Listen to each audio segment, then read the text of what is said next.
The first lie I ever told was when I was 8 years old. My mother found me standing in front of her bedroom mirror wearing one of her summer dresses, the pale blue one with tiny white flowers. I still remember how the fabric felt against my skin. Soft, comforting, right. At 8 years old, I didn't have words like gender expression or identity. I didn't understand any of that. I only knew that when I looked into that mirror, something inside me became quiet. For the first time all day, for the first time all week, maybe for the first time ever. Then my mother opened the door. I froze. The dress suddenly felt heavy, wrong, dangerous. She stared at me. I stared back. My heart hammered so loudly I thought she could hear it. "What are you doing?" she asked softly. I panicked. I was pretending. The lie arrived instantly. The first of thousands pretending that became my life.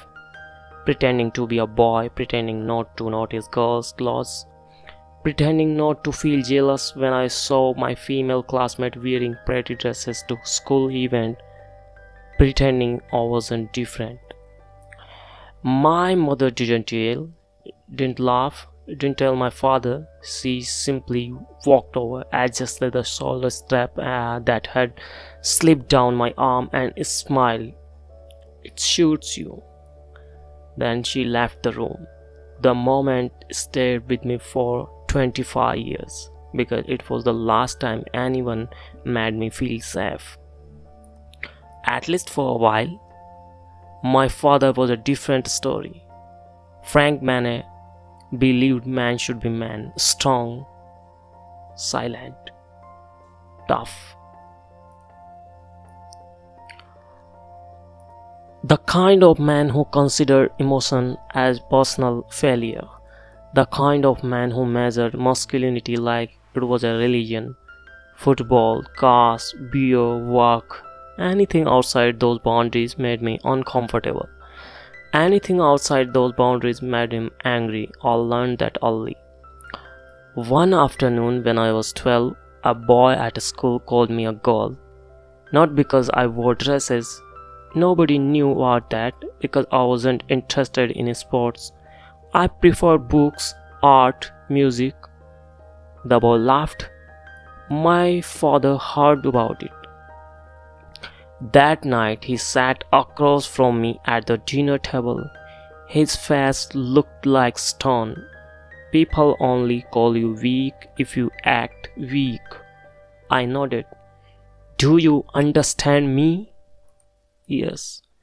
"You need to tough. Okay?" The conversation ended there, but the message stayed hide. Hide everything. Hide it well, or lose the people you love. By 16, I had become an expert. I played the role perfectly. I lowered my voice, copied the behavior of other boys, learned how to laugh at jokes that I hated, learned how to pretend. Every day, every hour, every second, pretending became exhausting, but it worked. Nobody suspected anything. Not my teachers, not my friend, not my father, only my mother knew. And she never pushed, never demanded explanation, never asked questions I wasn't ready to answer. Instead, she left small gifts. A makeup tutorial magazine hidden inside my bedroom drawer, a pair of earrings wrapped inside a birthday card, and a note that simply said, "You deserve to be yourself someday." I kept that note for years. Folded, worn, nearly falling apart.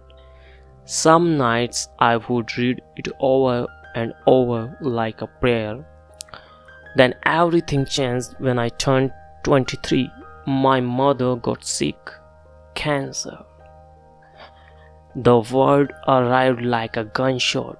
Suddenly life became hospitals, appointments, treatments, waiting rooms, hope. fear, then hope again, then fear again. The cycle never stopped. I spent nearly every day with her. Sometimes she had slept for hours. Sometimes we'd walk, sometimes we'd talk about everything, about nothing.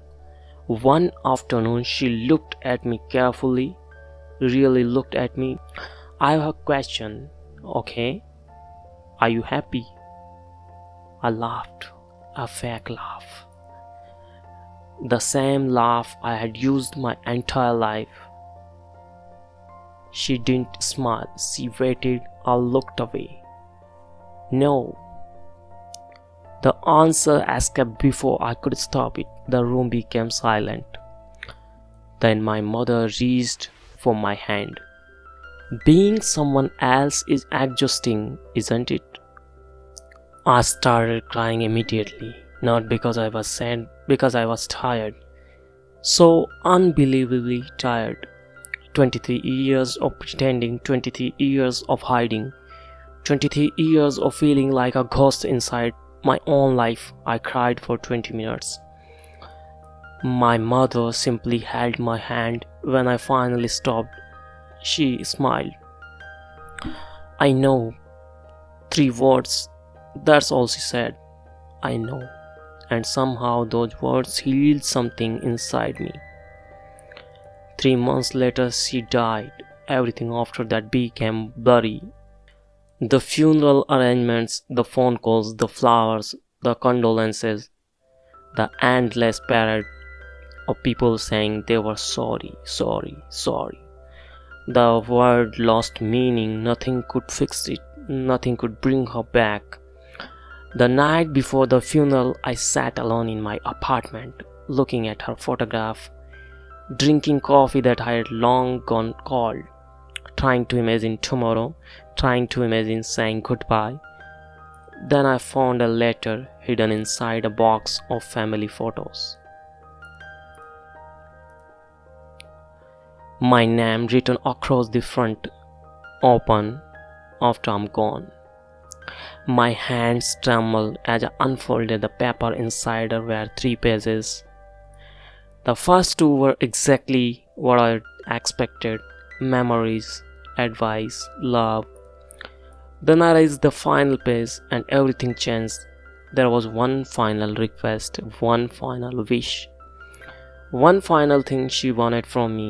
I read the sentence once, then twice, then a 3rd time because I couldn't believe it. The word stared back from the page. Simple, impossible, terrifying. My funeral is tomorrow. I wanted to attend you as the person you have spent your entire life hiding. For a moment, I forgot how to breathe. The room spun. My heart pounded. No. Absolutely not. There was no way. My father would be there. My relatives would be there. Family, friends, neighbors, co-workers, everyone. And my mother wanted me to back like into a church wearing a dress as myself. For the first time, I read the next line, then the next, until tears blurred the page. If people can't love the real you, they never loved you in the first place. I broke completely. Because even after death, my mother was still trying to save me. And for the first time in 25 years, I wasn't sure I wanted to hide anymore.